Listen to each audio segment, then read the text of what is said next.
Kokie čia kančia kenčiu ir dar kiek man tos kryžiaus kelių nueit liko. Galėjai pasistengti biškį. Negalėjau. Au. Mylim bėgimą ir dėl to mes nesam čia.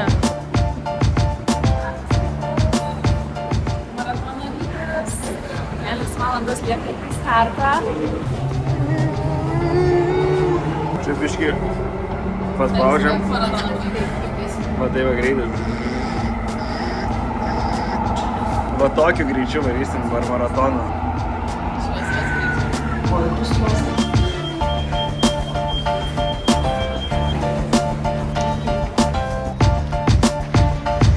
Atvykom. Viskas pagal planą, mūsų kol kas visas scenarijus dėliojasi kaip parašytas labai sklandžiai. Tai trumpai biškį mes čia pažiūrėsim, aprodysim, kas vyksta. Good morning, runners, and welcome to race day. This is Runners Area, your home of today, where you can feel safe and comfortable, build up that energy before you get going. Atmosfera gera, eilės prie tualetų jau ką darosi. Daug mes čia ryte nefilmuosim, viską iš tikrųjų papasakosim po maratono, o dabar mums aktualūs dalykai tai yra nueiti pažiūrėti starto finišo liniją, susitarti, kur susitikti po finišo, apšilti ir panašiai. Tai važiuojam. Čia yra va tokie varpai, kur jeigu subėgi asmeninį savo rezultatą, bėgi čia paskambinti. Tikėkimės, kad skambinsim šiandien mes šitais varpais. Būtų labai smagu. Skambinsim, aš jau jaučiu. Naikas labai gerai žino bėgimų problemas. Tai žiauriai gera. Va, užrašiuką turim. Ką čia tie nagai, ne? Dzintė nagai. Nebus po šiandienos jų tikrai. Bet bus medalis uždirbtas. Kaip fainai, kai čia viskas pjūvutėj vyksta. Labai. Norisi pakris ant žolytės. Ypač po finišo bus labai gerai čia pakrist. Ir kai matot iš aplinkos, iš tikrųjų prognozės pasitvirtino, atrodo lengvai debesuota, oras tai gaiviai vėsus, nėra per šalta, bet nėra karšta, tai tobula. Nu ką, ir toks bėgikų festivalis jau prasidėjo. Liko lengvoji dalis. Pasidžiaug dabar tiek laiko ruošiamės, beveik 3 mėnesiai tikslingo darbo ir atėjo šitą dieną, turim parodyti. Turim dabar parodyti viską, ką mes padarėm. Neįrodyt kažkam, bet parodyt patys savo. Dabar tikrai jau atsisveikinam, daugiau nieko nefilmuosim. Artimiausias valandas koncentruosimės tik į varžybas, pamiršim visus kitus trikdžius, problemas. Vienintelė koncentracija yra bėgimas ir bandysim parodyti, ką galim geriausiai. Ir parodysim.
Litam 8. Super. Šaunuolė. Kai kietai.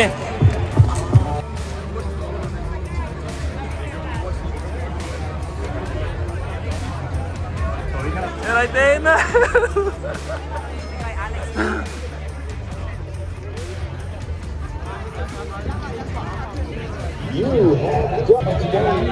Sveikinu. Meilė, ačiū. Šaunuolė.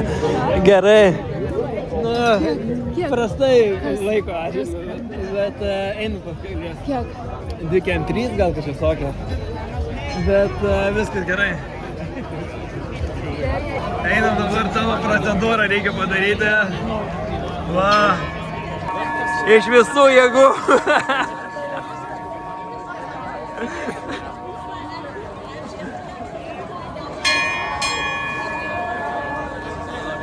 Nu, parodyk, kiek.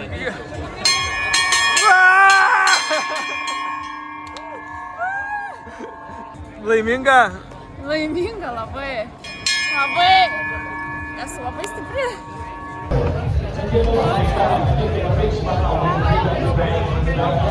Bet 2:58:01. Negalėjai pasistengti biškę. Negalėjau. Aš labai laiminga. Bus dar ką gerint? Šaunuolė. Sub 3 tikslas yra.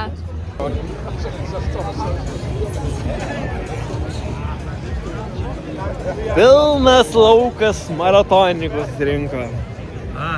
Walking good. Nu, Rūtelė. Kaip kojelės? Bijau judėti. Tupim ant pievutės. Saulė išlindo labai laiku. Nes kol bėgom, tai buvo debesuota, oras fantastinis, o dabar atsipalaidavimui, tai tegu šviečia saulė. Abudu pavargę, bet labai laimingi. Rūta va išbėgo iš 3 valandų.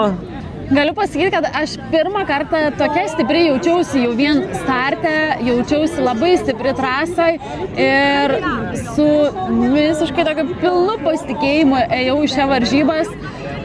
Ir galvoju, kad tikrai niekada turbūt dar taip gerai nesijaučiau ir užtikrintai, kad galvodavom prie starto linijos, turi tikrai atsitikti kažkas jau labai blogo, kad aš netilpčiau 3 valandas. Ir iš esmės neatsitiko, tai ir trasai buvau tokia dėkinga, vis galvoju, sakiau savo, kokia esu stipri, kaip gerai, kaip, nežinau, siunčiau ir savo, ir Vytautui siunčiau energiją. Va, jau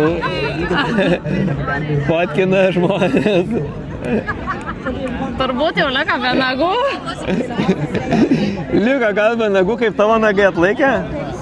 Labai gerai atlaikė, gal tos Compre Sport kojinytės ir padėjo mano nagučius apsaugot. Šiaip gerai, vienintelis, kas buvo blogai ir kodėl mano pabaiga šiandien buvo lėtesnė, tai atrodė, kad aš kaip ir turiu jėgų, bet kojos tiesiog užstingo ir aiškus kilometrais, jos ir sunkėja, tai kokius paskutinius 4 kilometrus labai bijojau pakreipti koją kaip nors, nes atrodė, kad tiesiog tuo išsitrauks kojas, tiesiog pradėjo jos traukti ir žiauriai nenorėjau finišuoti eidama, tai aš tiesiog mintyse meldžiausi, kad tik pabaig, nesvarbu, baigsi lėčiau, vis tiek mačiau, kad turiu tilpti 3 valandas, nes aš pasidariau pirmoji pusė rezervą, nes aš žinojau, kad turi pasidaryti rezervą pirmoji pusėj, antroji mažai tikėtina, kad pagreitėsit ir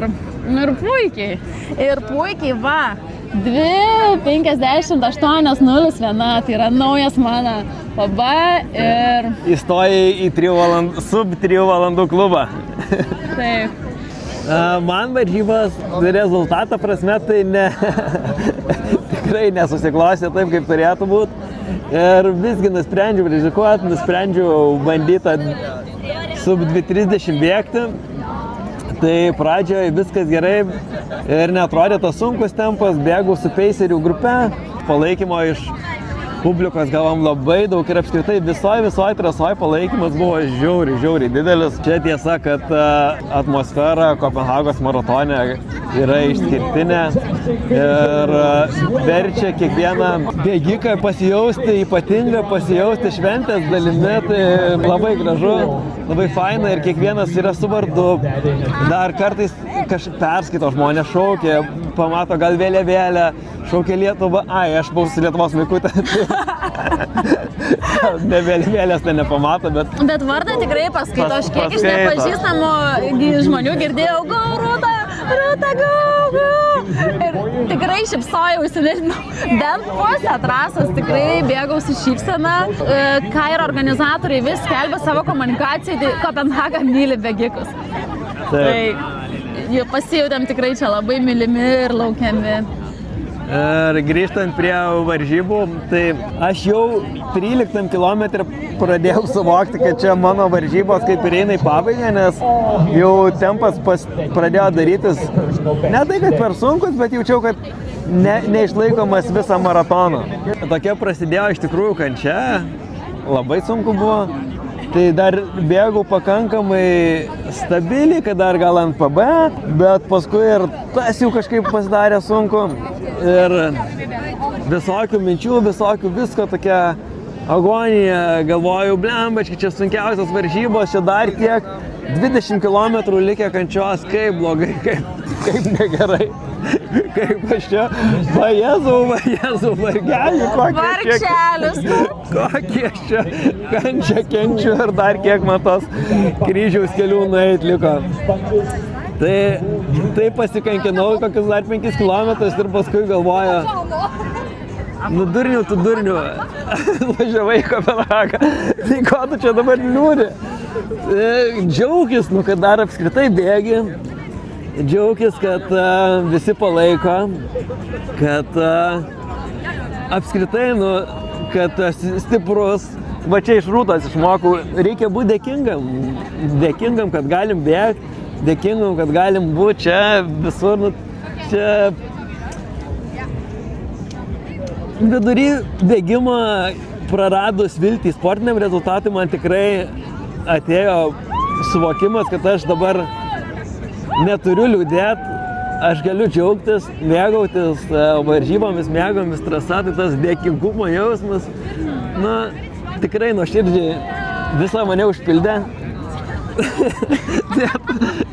Pradėjau graudintis, bet bėgant gana greitai, tai sunku verkti. Tai nepavyko. Žodžiu, tikrai džiaugiausi likusią dalį. Ir nebuvo lengva, bet sėmiausi iš žiūrovų visą energiją, išgyvenau pačias geriausias emocijas ir finišavau su bene didžiausia šypsena, kokia finišavęs aš maratone.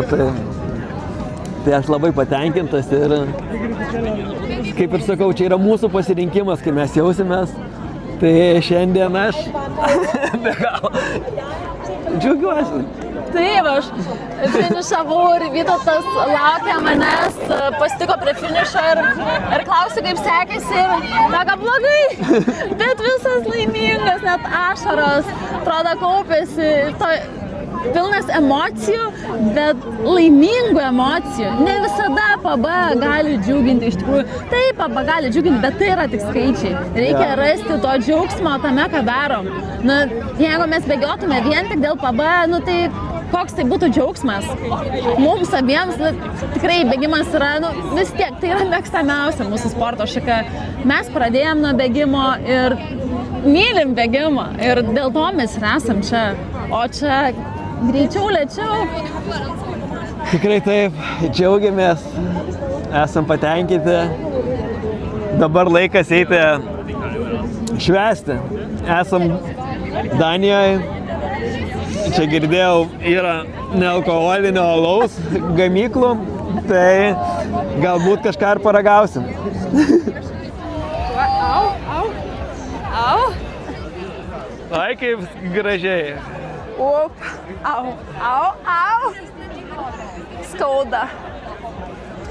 Skauda užsirišt, bet.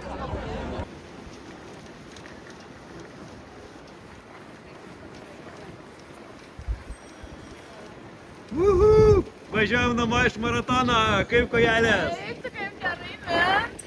Aš dabar tik minsiu visas dienas. Nebėgsiu visą savaitę. Gerai, aš dabar netrukdau kitiems žmonėm. Jei! Maratonas baigėsi, lietutis.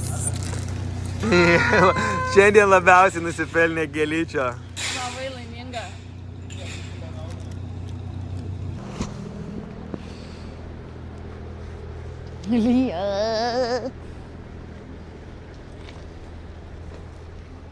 Rytas po maratono. Medal Monday. Dabar niekur nenusiimu, visur su medaliu vaikštu. Ja, medalius gavom ir Kopenhagos maratoną sako, nešiokit, džiaugitės ir jūs to nusipelnėt. Jaučiasi šiandien, kad vakar maratonas bėgtas, iš lovos atsistoti, buvo reikalų iki tualeto nueiti, laiptais lipant irgi šiek tiek jaučiasi. Nėra blogai, bet tikrai nėra šviežiausia savijauta. Kaip tavo kojos? Šiandien jau ne taip blogai. Vakar tai buvo tragiškai lipt. Bet oi. Šiandien yra medal Monday, dabar visur vaikštėsi su medaliu. Šiandien mano kojos jau gerai, bet žinokit, vakar buvau ne juokais išsigandus, nes visą vakarą, kiek dar turistavom, dar norėjom pasižiūrėti pagrindinius objektus, aplankėm Undinėlę, pasivaikščiom po senamiestį ir tokį naujesnį rajoną. Tai man iš tikrųjų buvo taip blogai su kojom, man taip traukė koja, kad aš buvau išsigandusi, kad gal čia jau susigadinau ir neaišku, kas čia toliau laukia šį sezoną tada. Ja, ir pavalgint ten pavakarieniavom ir atsistojom nuo stalo eiti namo. Ir Rūta sako, nu negaliu aš paeiti, sako, ragas iki namų, aš jau nedaeisiu, o nėra artinėje metro stotelės nieko, tai sėdam ant dviračių ir su dviračiu be problemų kažkaip namo parmynėm. Tai... Taip, labai gerai, kai kiti raumenys dirba dviratį minant, tai išsigelbėjimas. O šiandien šiandien yra pirmadienis, tai šiek tiek galvojom pasturistauti, bet lauke lyja, daug muziejų uždaryta, tai atėjom čia į biblioteką Kopenhagos Black Diamond, labai gražus pastatas. Ir čia yra puikia proga atsakyti į vieną kitą klausimą, kurį jūs uždavėte mūsų ankstesnėse video. Martynas klausė, į ką reikėtų atkreipti didžiausią dėmesį, norint pereiti į aukštesnį bėgimo lygį, ar pakanka tik bėgioti, ar vertėtų ieškotis trenerio? Vien bėgioti tikrai nepakanka, jeigu nori pasiekti aukštesnių rezultatų, reikia bėgioti sistemingai, pagal tam tikras treniruočių metodikas, principus. Tai jeigu pats tą analizuojas ir išmanai, tai gali ir be trenerio treniruotis, bet jeigu neturi kažkokių pagrindų, tai labai rekomenduotina susirasti trenerį, kuris padėtų iš šalies. Plius, kai treniruojasi pats, dažnai nebūni savo labai objektyvus, o treneris dažniausiai būna labiau kritiškas ir iš šalies mato tave geriau negu pats matai iš vidaus. Bet mums treniruotis be trenerio visai patinka, tiesą pasakius, mes savo treniruočių programas rašome patys, bėgimu ir sportavimo sistemomis tikrai domimės, tai mūsų lygmenį tų žinių mums pakanka ir mes iš savęs jaučiam malonumą, kad turim laisvumą, galim, kada norim keisti programą, derinti labai lengvai prie mūsų gyvenimo būdo. Kitas klausimas Deivido, kaip apskritai pramušti bėgimą, jeigu bėgimas sunkiau sekasi ir net 5 minučių peisą yra palaikyti sunku. Aš manau, čia nėra taip paprasta atsakyti, reikėtų žiūrėti, kiek laiko žmogus bėgioja, tiesiog individualią situaciją ir su bėgimu nepaskubėsi. Reikia bėgimui laiko, tikrai. Ir sakyčiau, šitoje situacijoje reikia ir trenerio, kaip prieš tai sakėm, jeigu nelabai žinai, kaip treniruotis, tai gal paprasčiau susirasti trenerį, kuris tau pasakys, ką reikėtų daryti, įvertins tavo dabartinę formą ir pradės kilti rezultatai. Kitu atveju turi eksperimentuoti, skaitytis, domėtis ir surasti savo tinkamą treniruočių struktūrą. Bet dažniausiai su treneriu tiesiog bus greitesnis ir efektingesnis darbas, ypač tokiu atveju. Bet reikia labai nuoseklumo, pastovumo kantrybės. Ir kantrybės. dažnai rezultatai nekyla taip greitai, kaip norėtum.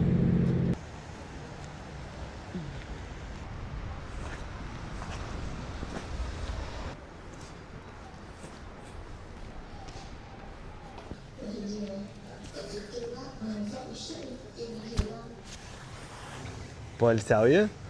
Taip. Tai gal atsakysi ir į kitą mūsų klausimą. Nuo kada aktyviai sportuoji? Rimčiau sportuoju kokius 4-5 metus, kai tikrai rimtesnių požiūrių, kada jau man rūpi rezultatai, ruošiuosi varžyboms ir taip jau nuosekliai tas vyksta. Bet sportas mane lydėjo nuo vaikystės, tikrai buvau sportiška, savo klasėje būdavau greičiausia, mokykloje irgi už mokyklą atstovaudavau įvairiose varžybose, pradėjau nuo krepšinio, lankiau lengvąją atletiką, bet tai buvo tokie žaidimai, o rimčiausiai vadinčiau tai yra dabar. Ko tais nelengva šiandien užlipti? O kokia tavo sporto istorija? O mano sporto istorija, kad aš buvau storas ir pradėjau bėgioti. Ne, iš tikrųjų, tai mano giminė labai sportiška ir aktyvų gyvenimo būdą jau palaikau nuo pat vaikystės. Tėtė rytais versdavo pabėgioti savaitgaliu, aktyviai visur turistaudavom ir panašiai. Iš būrelių nuo 2 iki 5 klasės lankiau plaukimą, bet šiaip visada kieme su vaikais žaisdavom krepšinį ir panašiai.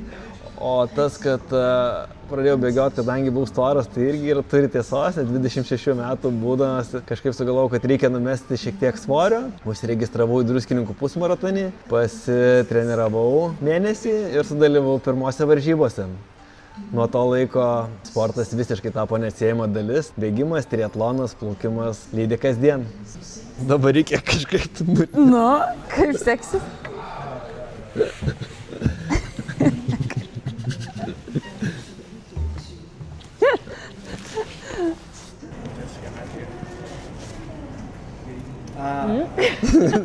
No? Ten yra tau urvelis. Shortcut to the future. Nelysi?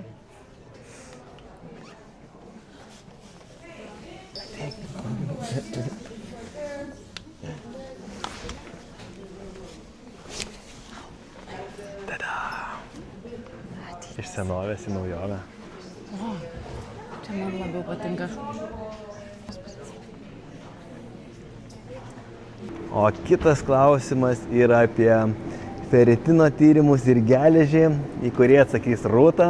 Ir taigi Rūta, ar naudoji geležį ar daraisi feritino tyrimus? Tyrimus darausi kas pusę metų, profilaktiškai.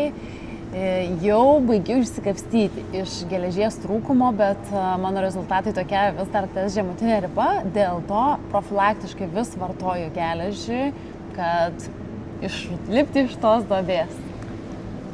Mano situacija yra šiek tiek kitokia. Niekada nesu daręs feritino tyrimų, bet ir kraujo tyrimuose hemoglobino kiekis dažniausiai būna gan didelis. Ir prieš porą savaičių kaip tik dariausi buvo 162.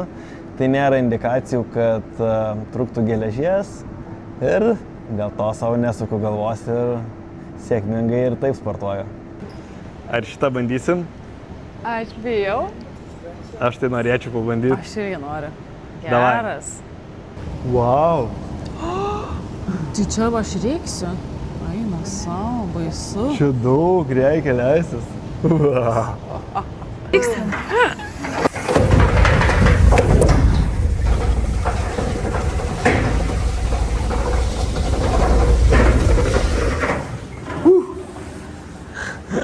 Jėga.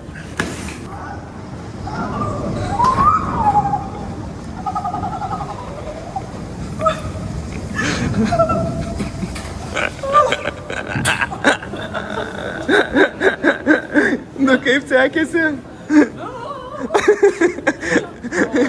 Tai dabar su šita gražia nata ir pabaikim. Kokie tolimesni planai?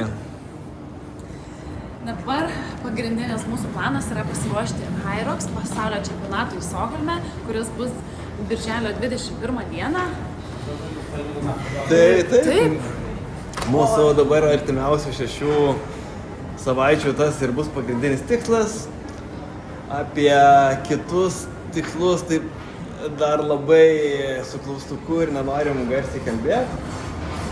Nebent dar tai norėčiau pasakyti, kad kadangi taip jaučiuosi nepilnai iš tikrovės per šitą maratoną, kadangi antra pusė buvo silpnesnė ir gal ne tiek pažeidžiau organizmą, tai duodu 89%, kad dalyvausiu po 2 savaičių ir Vilniaus pusmaratonė. Taip pat pasimatysim Vilnius 5000 bėgime ir didelis klaustukas, kol kas jį paliekam atvirą dėl mano Ironman Liepos mėnesį, nes Hyrox pasaulio čempionatas sumaišė visas kortas ir nebežinau, kaip pasiruošti ir tam.